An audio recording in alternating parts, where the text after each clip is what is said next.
As you know, mga kababayan, nagpa-press con si Inday kanina, mahaba, almost 2 hours. Kaya kinat ko siya, pinagati ko sa dalawa para hindi masyadong mahaba mga kababayan. Yung isang ang video natin, 1 hour na, more than 1 hour.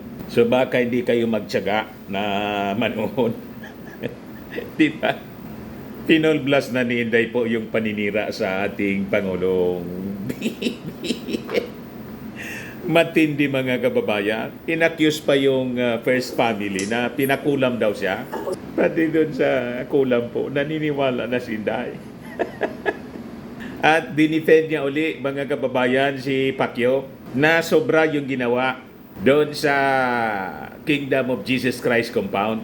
Kasi tinirgas daw. Wala man pong tirgas na ginamit yung PNP, si General Torre. Mga akusasyon man lang, mga kababayan ng mga members ni Pacquiao. But before ko mga kababayan i-play sa inyo yung continuation ng press ko ni Inday, click subscribe muna dito sa ating YouTube channel and hit the notification bell para lagi po kayong updated sa mga kaganapan dito sa ating bansa. Like and share na rin po ninyo ng ating video. At wag na rin po ninyo na-skip yung ating mga commercial ads para tuloy-tuloy lang ang pag-unlad ng Bagong Pilipinas. At itong ating programa mga kababayan, atid sa inyo nitong ating mga sponsors. Firmax Firming and Lifting Cream. Pinapay po sa mga pulses in affected area. Mainam po ito sa mga pains at paninigas ng mga kaso-kasuan.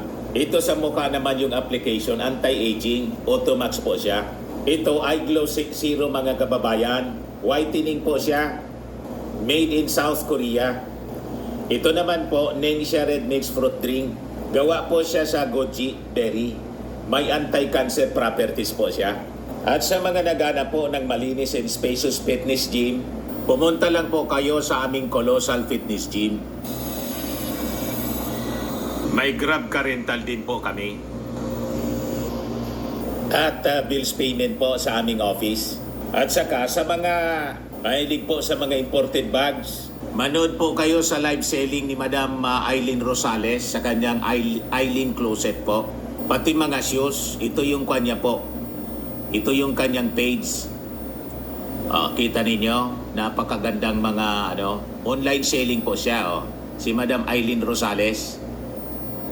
Cellphone number niya po, 773-798-7816. Balikan natin yung papresko ni Inday. Kasi kamangha-mangha yung kanyang mga pinagsasabi. Ito siya mga kababayan. So hindi pa natigil. Doon sa Tamayong, sa Barangay Tamayong, sa Davao. Alala niyo? Kinikwento niya yon sa Tamayong. Nila yung mga tao doon. Yung kay Pacquiao. Pinagpok doon sa diversion road na Davao City. Tinirgas nila yung mga tao doon. Isang tao lang ang hinahanap mo Bakit mo pukpukin yung 30? Bakit mo itirdas yung 100? Paano nag-surrender yung tao? Diba kinausap lang? Kinausap lang siya. Mag-surrender ka. And then he said, okay, I will surrender. Kinausap na. Nasukol. At yung mga members ni Pacquiao sumugod sa pulis. Nabugbog nga yung mga pulis. Napakasinungaling ni Inday. Siya nakatira. Anong purpose? Anong purpose na i-tear gas mo yung tao for expressing his desperation, his frustration, his anger? Kaya nga po, si Atty. Torion ngayon, pinailan ng kasong sedisyon. Mamaya, ibigay ko po sa inyo.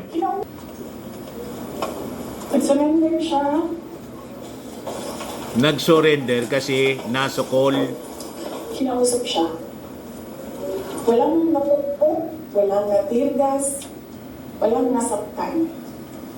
And then, kailangan nyo talaga ganinin ang mga tao. And then I said, it's all over. So, upo ako with the table ko sa desk at the time. And then I sabi ko, sa sarili ko, Mas kampi siya doon sa Pugante. Pinanindigan na ni Inday. let's go to hell. Let's go to hell daw. So, ano bang ginagawa nila? Balik tayo doon sa paano yung political reconciliation. Ang gusto nila, pagdala ng papel, ganito. Pagdala ng papel, ganito.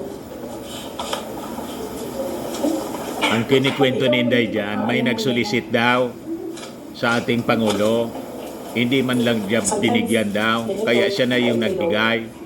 Sometimes, folded paper maliit. Iba-ibang, ano. So, sabi tao, isang matandang babae, dala siya. Tinignan niya, ayaw niya tanggapin, ayaw niya kunin yung papel. So, ang ginawa ko, para that person will not feel bad, sabi ko, ako na lang, ginawa ko. Mabilis lang kasi. Paninira na naman po. Ang gusto niyang palabasin, walang ano po, walang damdamin yung ating Pangulo sa mga pobre. Tapos tinanong ko, may number yun, may number. Hindi tinanggap daw yung sobre. Pwede ko kaalaman na yan agad. So, doon sa truck, binasa ko. 1 page lang naman, binasa ko. Simple. Request of 5,000 pesos for livelihood. Tumingin siya sa akin. Sabi niya, no. Sabi ko, ako nang bahala dito. Maliit lang na bagay ito. O na. Sabi niya, okay, sige. So ano ang problema ni Inday? Di ba? Ngayon, anong ginagawa ng ating Pangulo? Namimigay siya ng ayuda, hindi lang 5,000, 10,000 at may mga bigas. Anong problema niya? Bakit pa siya nagsasalita ng ganyan? Tawagan mo. Say, okay. Ano ang mga documents na kailangan namin? Okay. Bigyan mo. And then, okay. So, these documents, ayan. Tapos,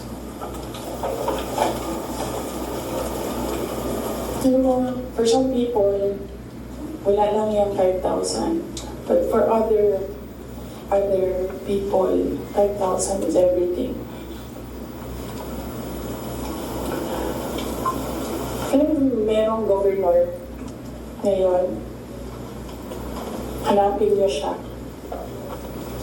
Hindi siya nag-BBM.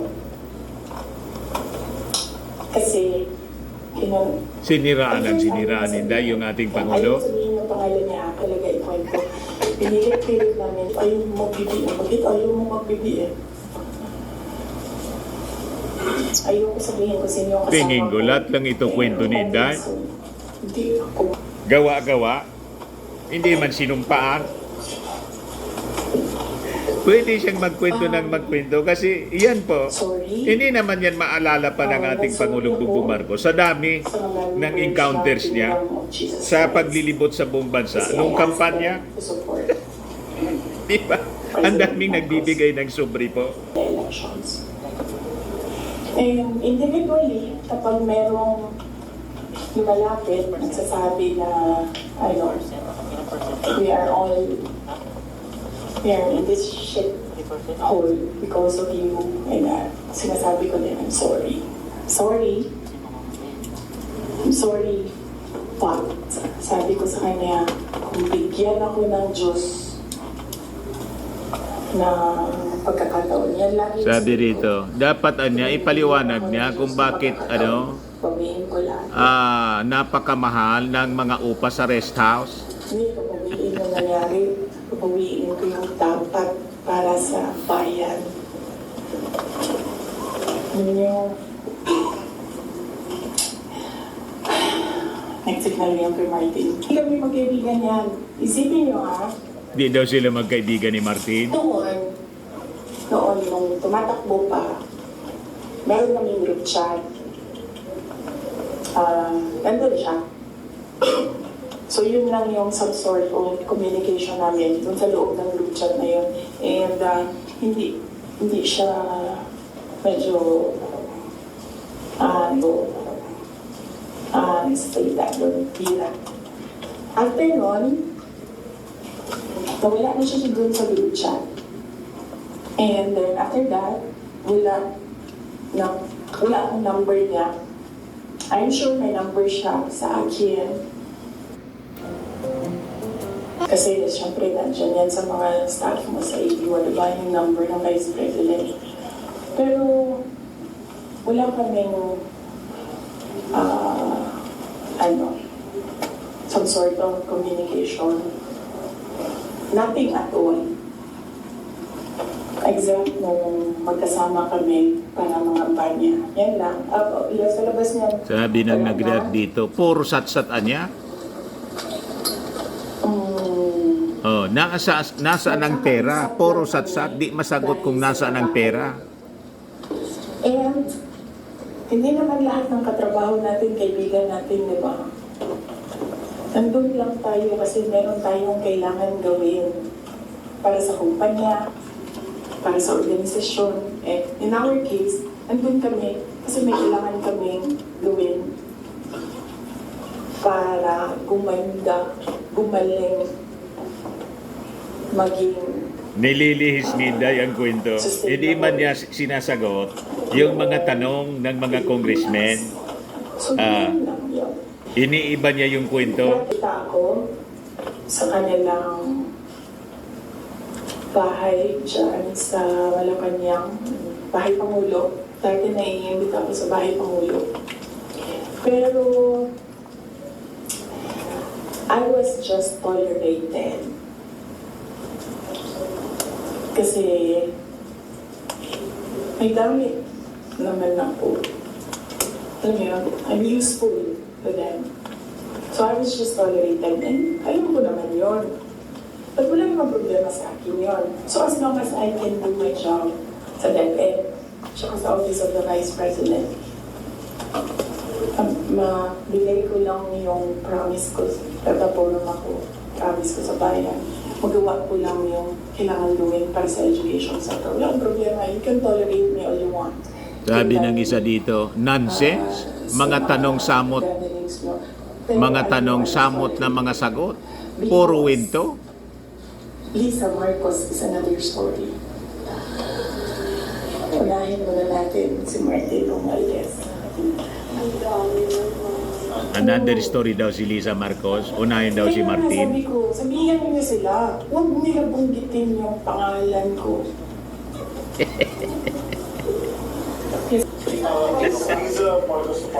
Matindi mga kababayan. Talong sinira ni Inday yung sarili niya. Yes.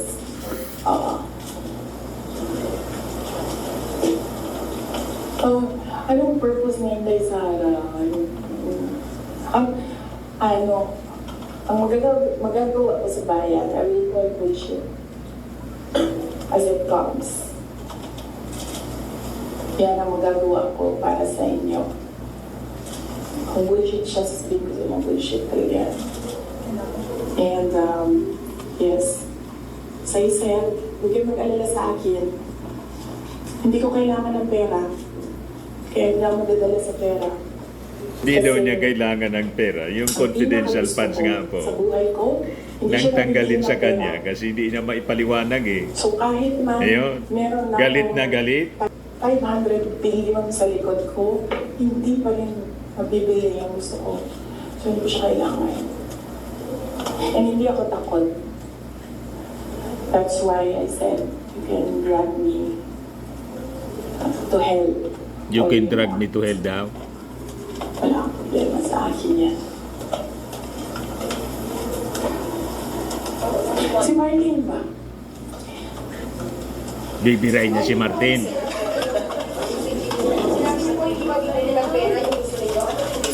Ayaw ko sabihin, masyado lang personal yan, masakit na nga sa akin na kailangan ko magsalita from ay kwento. Masakit na nga para sa akin na ikwento ko from 2016 to 2021, anong nangyari sa mga group chat na yan, yung mga papel na yan, masakit siya. I don't like talking about my life. Gusto niyo pag-usapan ng pagbabago campaign, tree planting namin? Ayaw niyo. Para ng bata. Malakas. I understand mo, 2020. Kasama kayo lagi. Mga events ni DBF. So, Yes. why? Parang bakit, tapos yun nga, before yung nangyari yung resignation sa lakas, after yung resignation sa lakas, nakita ba kayo ni DBF na meeting daw or holding hands kayo ni Martin is one of his foreign trips. So, why biglang nasuglan kayo bigla kay speaker?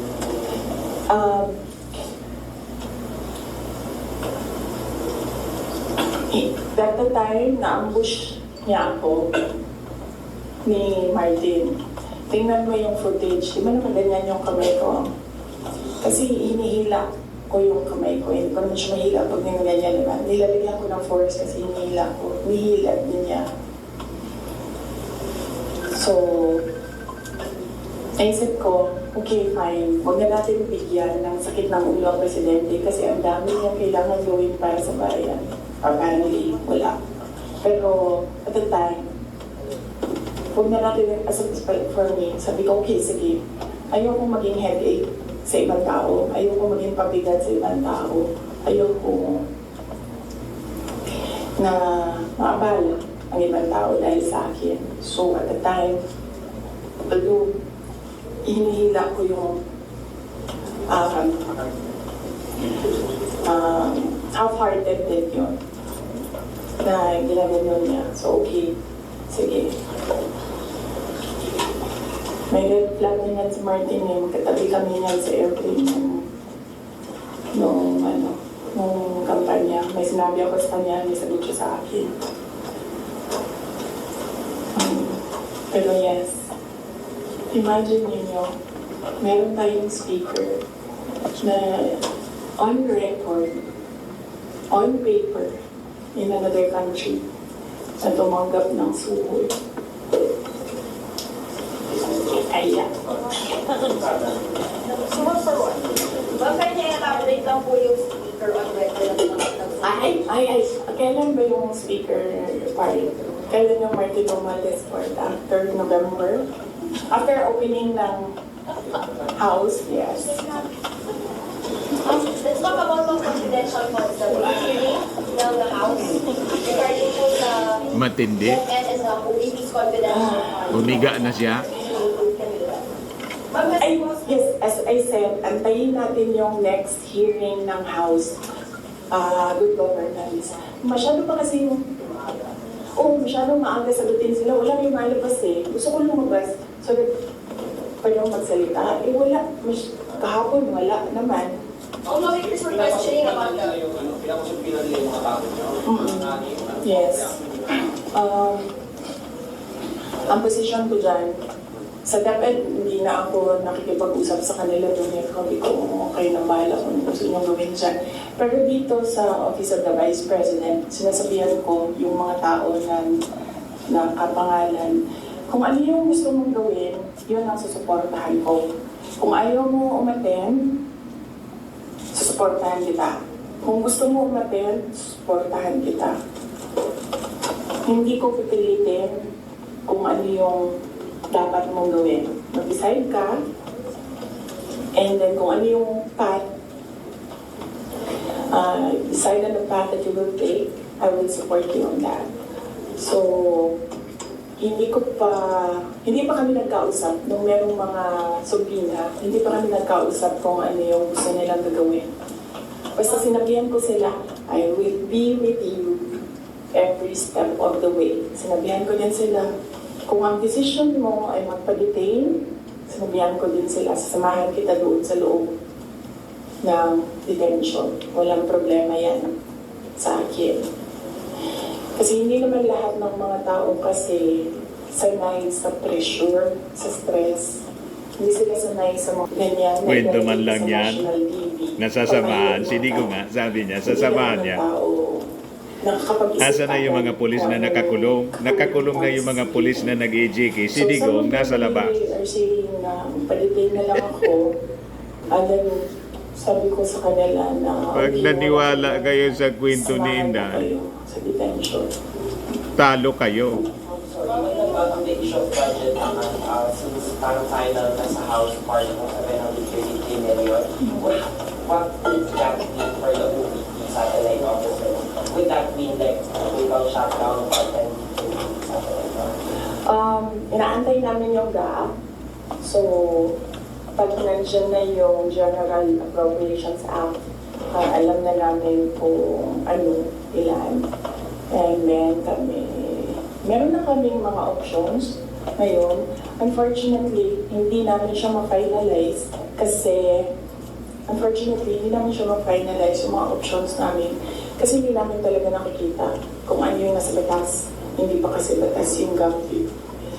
So, andayin namin, pag nakita na namin kung ano yung numbers, then pipiliin na namin ang mga options para sa Office of the Vice President. But rest assured,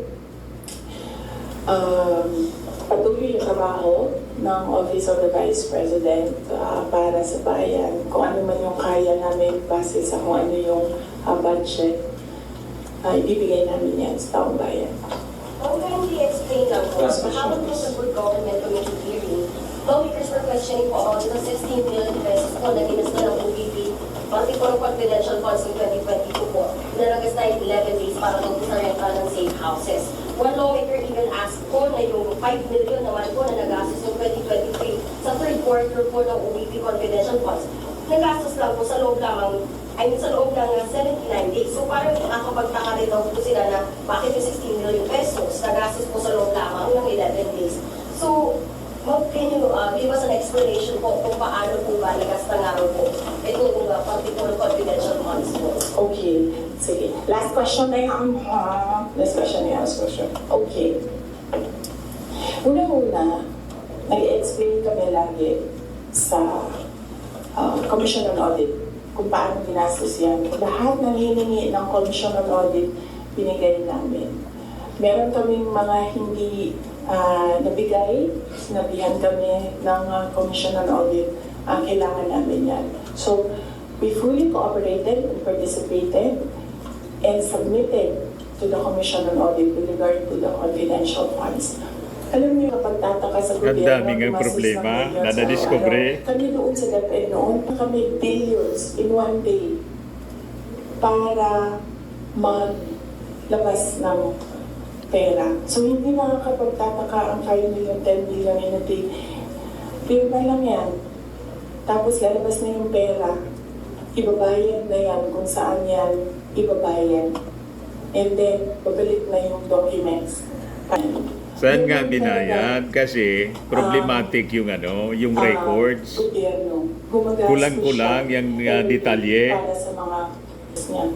And sometimes, it's not billions. Tapos yung renta, ang napakamahal, 45,000 per day sa sa Yes, safe house.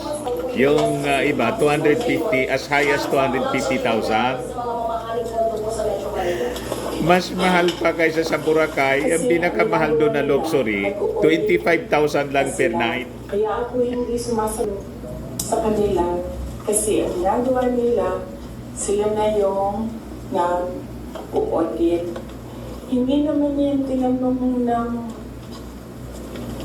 Commission on Audit. Ang hiningi lang ng Commission on Audit, ano yung documents para sa mga expenditures. Detective So, po, sinabi namin yung yun. document, And in fact, nakikita nila yun. pati yung certification. Kasi sinubing na nila lahat ng documents. The thing with the hearing is kung makikita mo, Nilaglag na po kayo ng mga armed forces of the Philippines officials. hindi man ginamit yung confidentials po Nakita ko ninyo, sa transcript. confidential fund, pero Na kahit naka-charge ano doon. sabihin, Ang ginamit ng tao yung na pondo daw nakaupo nila na resource person, kukontrahin siya. at yung mga LGUs yung ginamit. Tatanong. Walang tamang sagot sila tatanggapin. Kahit yung COA na mismo ang nagsabi kung ano yung trabaho niya, hindi nila tinatanggap na sagot. Kasi bakit ba? Kasi nga, sa simula, sinabi ko, gusto nila mag-impeachment. Hindi nila magawa kasi wala silang kaso for impeachment. So, ang ginagawa nila dyan, nag-fishing sila na nag-fishing, nahanap sila ng hanap. Alam nyo, before ako umupo, alam ko, impeachable officer ako. So, binasa ko yan. Ano ang impeachment? What are impeachable offenses?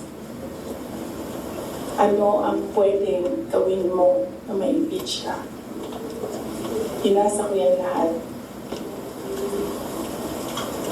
Si BBM, sabihin ko sa inyo, may listahan ko ng 5 bagay na impeachable offense niya. Nagpaduda na naman po. Pero sabihin niyo, papasa dyan sa house? Of course, hindi.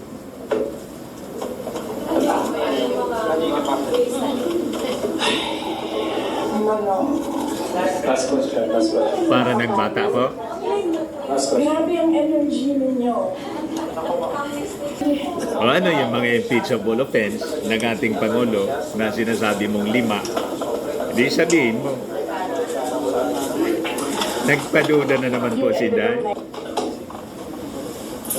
Kaya ako sinasabi kanina, antayin natin yung next hearing. Kasi hindi pa siya enough eh.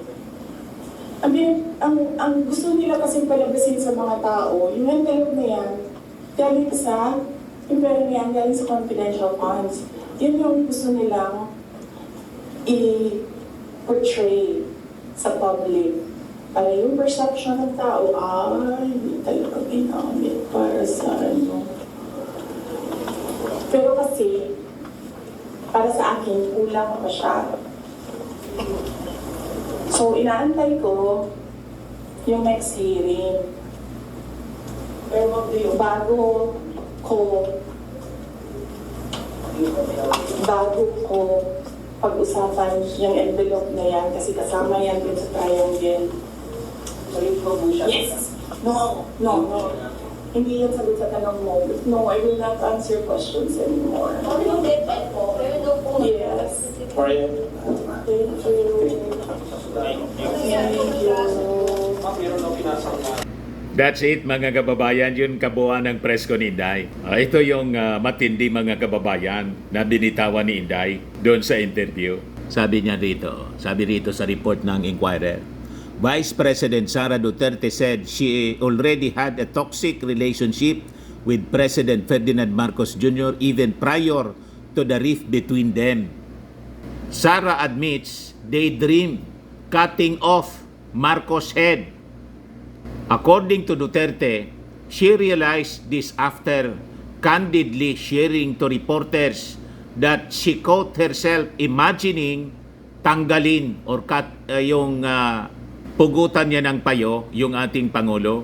Tingin ninyo mga kababayan, nasa tama pang pag-iisip si Inday. Una, sinabi niya doon sa interview, nagbanta siya, pag hindi daw siya tinigilan, sinabihan niya daw si Amy Marcos. Kaya hintayin natin yung reactions ni Amy Marcos. Sinabihan niya daw si Amy Marcos, pag hindi siya tinigilan, huhukayin niya yung bangkay ng dating Pangulong Marcos Sr. at itatapon niya sa West Philippine Sea. At ngayon naman, ini-imagine daw niya na pugutan niya ng ulo yung ating Pangulong Bongbong. Ganyan katindi po. Sara admits they dream cutting off Marcos' head. Kaya sabi ko sa inyo, makaduda po ito. Ako tingin ko ito mga kababayan na piklat niya sa liig, self-inflicted siya po. Anong basa ninyo? Dati wala man siyang ganyan. Pagkatapos, yan na po, nagurgur daw siya. Gusto daw siyang gurgurin. Tinanong ko nasa video niya yan, tinanong, sino niyang gustong gumurgur sa iyo? Sila niya lahat. Tapos sinabi na, pinakulam daw siya. Ito yung yung sinabi niya, mga kababayan, i-replay ko po sa inyo. Nakaka panindig balahibo. Yan po. May action pa siya. Imagine myself cutting his hand. Tindi. Gusto ko, ganun din ang gusto ko niya yung mukha ko. Tsaka mukha niya. Philip Reid niya. Yung sinasabi niya. So after you're elected, high school graduate ma'am or Hanapin niyo lang po. Kita ninyo? Peligroso po. Dapat po hindi makadikit si Inday sa ating Pangulo. Peligroso po. Yan ang ganyang kwento. Yan sabi rito sa report ng Inquirer. According to Duterte, she realized this after candidly sharing to reporters that she caught herself imagining tanggalin ang ulo ng ating Pangulo.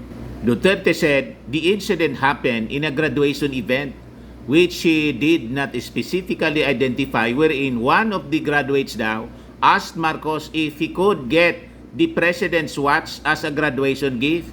Marcos said Duterte responded, why would I give you my watch? At that point niya, may sakit na ako, I was already ill. I was not feeling well. Gusto ko tanggalin yung ulo niya. I realized toxic na yung relationship, said Duterte in a press con. I did not help na itong mga katabi ko tumawa pa, pinagtawanan pa yung bata. And I saw the humiliation sa face noong bata.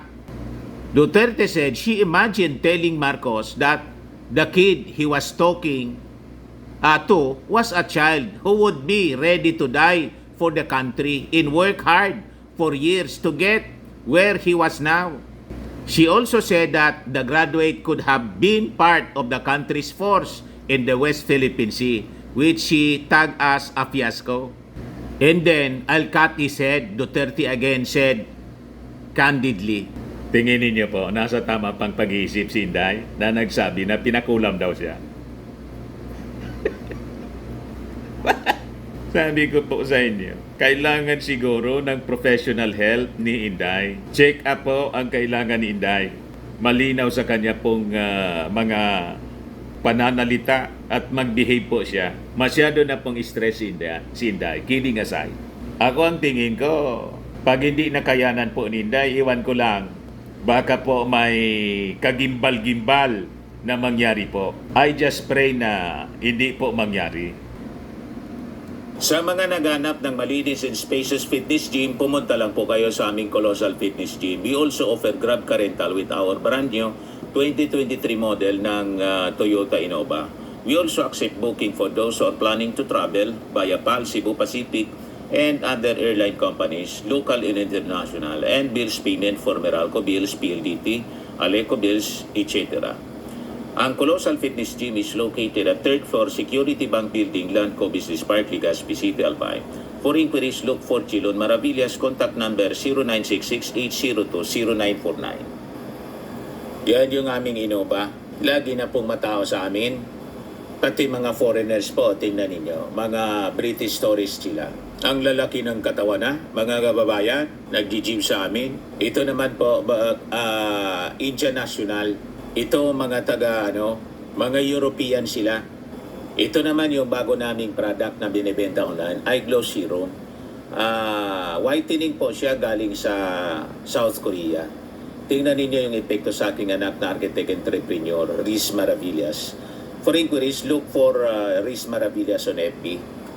Ito naman po, Firmax Firming and Lifting Cream. Pinapahid po ito sa mga pulses and affected area. Mainam po ito sa mga pains at paninigas na mga kasukasuan.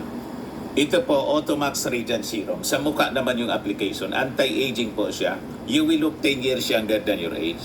Sa mga cancer patients naman po, baka lang gusto ninyo itong itry. Nengxia Red Mix Fruit Drink. Hindi man po siya gamot, food supplement siya.